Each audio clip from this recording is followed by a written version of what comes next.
Hola, soc Rosa Díaz, neuròloga de la Unitat de Malalties Cerebrovasculars.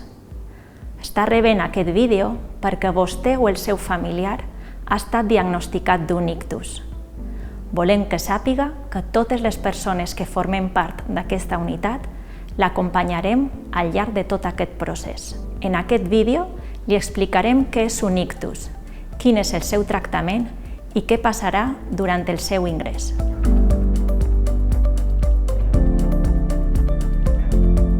L'ictus es produeix per la interrupció brusca d'una part del flux sanguini cerebral, provocant que el teixit afectat no rebi l'oxigen i els nutrients necessaris per funcionar correctament. Hi ha dos tipus d'ictus: l'infart cerebral o ictus isquèmic, provocat per l'obstrucció d'una artèria, i l'hemorràgia cerebral o ictus hemorràgic, provocada per la ruptura d'una artèria.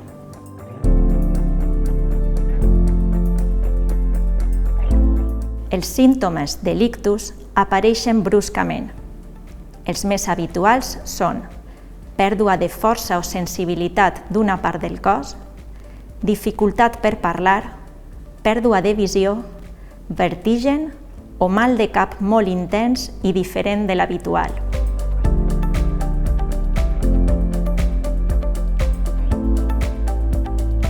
Davant la sospita d'ictus, cal actuar amb rapidesa. Per aquest motiu, el primer que cal fer és avisar al 061 perquè vostè o el seu familiar sigui traslladat el més aviat possible al centre hospitalari que correspongui segons cada cas.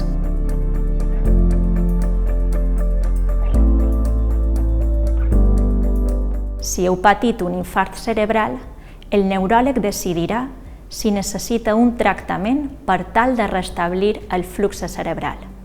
Aquest tractament es pot fer de dues maneres. A través d'una trombolisi, que és l'administració d'un fàrmac per vena per tal de desfer el coàgul que està obstruint una artèria cerebral, o mitjançant una trombectomia mecànica, que és l'extracció del coàgul amb un catèter que s'introdueix per l'engonal i arriba fins a l'artèria obstruïda al cervell. Si ha patit una hemorràgia cerebral, revisarem si hem d'eliminar l'efecte d'algun tractament, com ara els anticoagulants. Sempre que sigui necessari, ingressarà a la unitat d'ictus, on controlarem signes vitals, ritme cardíac i es realitzarà una vigilància estreta dels seus símptomes neurològics. A més, podrà estar acompanyat per un familiar en tot moment.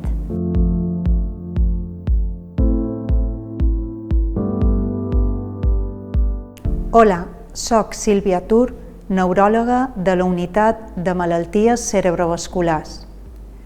Tant si ha ingressat a la unitat d'ictus com a la planta de neurologia, vigilarem l'aparició de possibles complicacions de qualque tipus. El tractament de rehabilitació s'iniciarà durant els primers dies d'ingrés. Li faran algunes proves per averiguar la causa de l'ictus.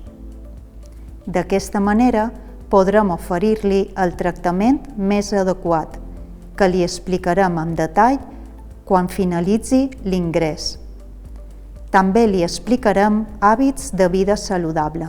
En cada cas, avaluarem quin és el millor procés de rehabilitació i convalescència a l'alta.